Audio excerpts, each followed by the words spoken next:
MCom previous एबीएसटी के investment portfolio management के paper में बच्चों सिक्योरिटी एनालिसिस हम लोग देख रहे थे। इससे पहले मैंने आपको बताया कि किस प्रकार से जो है कंपनी जो है अपनी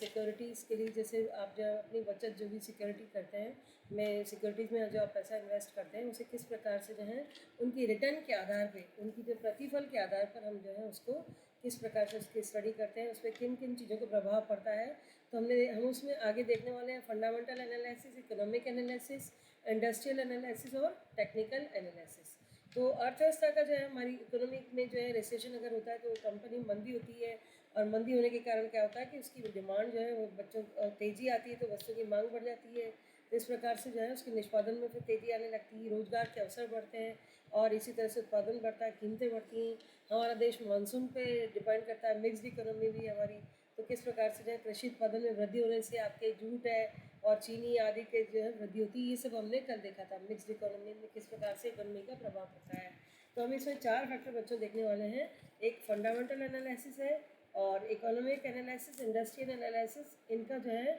किस प्रकार से मैक्सिमम कंपनी की रिटर्न पर प्रभाव पड़ता है सिक्योरिटीज़ को इन्वेस्ट करने पर। तो आधारभूत विश्लेषण के अंतर्गत हम देख रहे हैं कि प्रतिभूति विश्लेषण का आधारभूत विश्लेषण एक महत्वपूर्ण अंग है, और ये एक ऐसा दृष्टिकोण जिसके आधार पर निर्धारित किया जाता है कि वस्तु को खरीदा जाए या नहीं खरीदा जाए। क्योंकि हमें देखना पड़ता है कि बाज़ार में जो है वस्तु की प्राइस,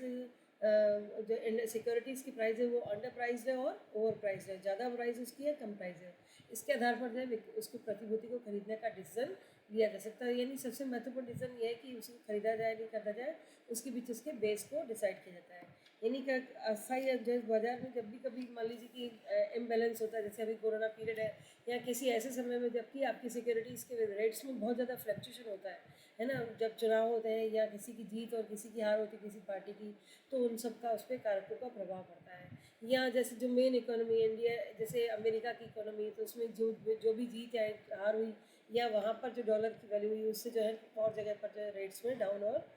फॉल हो सकता है। तो इस तरह से दीर्घकाल में जो है मार्केट वैल्यू को प्रभावित करता है और इसकी वास्तविक मूल्य के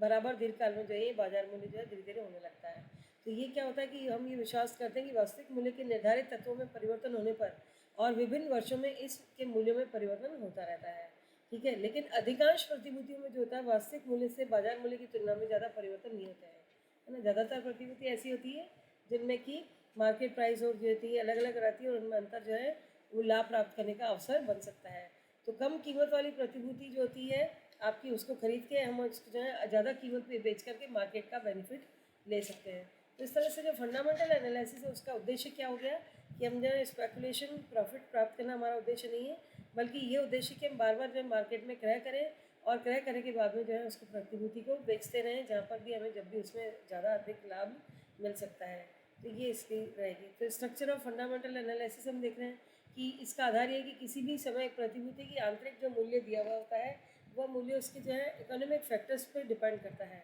विशेषकर जबकि जो है प्रत्यय और जोखिम पे डिपेंड करता है। एक प्रतिभूति के आंतरिक मूल्य के आधारभूत निर्धारकों की गणना करना उसके इंट्रिंसिक वैल्यू का अनुमान लगाने के लिए आवश्यक होता है। तो इस प्रकार से एस्टिमेटेड इंट्रिंसिक वैल्यू जो होती है उसकी तुलना प्रतिभूति के वर्तमान बाजार मूल्य से भी की जा सकती है। और आधारभूत विश्लेषण की मान्यता यह है कि समय समय पर मार्केट प्राइस और इंट्रिंसिक प्राइस में डिफरेंस हो सकता है, जो कि निवेशकर्ता जो होता है दो मूल्य में पाए जाने वाले अंतर को मानता है और उसमें से एक उन्हें करने की कोशिश करता है। तो ये आधारभूत विश्लेषण संरचना जो थी हमने जो डायग्राम से इसको समझ सकते हैं, जिसके अंतर्गत क्या होता है कि विनियोगकर्ता आधारभूत विश्लेषण को अच्छा मानता है और स्थानीय यंत्रों को जानता है और वे बाजार द्वारा इन अंतरों को समाप्त करने से पूर्व सही निर्णय लेकर के लाभ कमाने का कार्य करता है। मतलब रेट्स में जो फ्लक्चुएशन है वो हमने इसमें अच्छे से समझना है कि कंपनी की उद्योग और अर्थव्यवस्था, ये तीन जो है धुरी है। कंपनी है, उस पर उद्योग जो बाहर जगत है उसका प्रभाव पड़ता है, और पूरी जो देश की इकोनॉमी है उसका प्रभाव पड़ता है, और उसके बाद में जो है अर्थव्यवस्था, औद्योगिक जो कंपनी की अर्थव्यवस्था होती है वो आर्थिक विश्लेषण, उद्योग विश्लेषण और कंपनी विश्लेषण से प्रभावित होती है, और कंपनी की उद्योग अर्थव्यवस्था जो होती है वह भी इनसे प्रभावित होती है। यानी अर्थव्यवस्था और कंपनी के उद्योग पर इनका क्या प्रभाव पड़ता है इसको हम इसके आधार पर समझ सकते हैं। तो इस प्रकार से क्या कि हम ये कह सकते हैं कि समय समय पर मार्केट प्राइस में और जो अपनी जो इंट्रिंसिक प्राइस है उसमें जो भी डिफरेंस है उस डिफरेंस को जो है निवेशकर्ता जो है उनका दो मूल्यों के अंतर को मानता है और उन्हें एक करने की कोशिश करता है। तो जो इन्वेस्टर आधारभूत विश्लेषण का अच्छा निष्पादन करते हैं, जिनको इनका अच्छा नॉलेज होता है, या वो जो है इनको डिफरेंसेस को अच्छे से समझते हैं, मार्केट के डिफरेंसेस को, रेट्स के डिफरेंसेस को समझते हैं, तो वो इनको समाप्त करने के लिए सही निर्णय लेकर के लाभ कमाने की पोजीशन में आ जाते हैं। तो इस प्रकार से हम जो है स्ट्रक्चर देखा हमने, फंडामेंटल एनालिसिस, जिस पर कि इकोनॉमिक पोजीशन का और इंट्रिंसिक वैल्यू का प्रभाव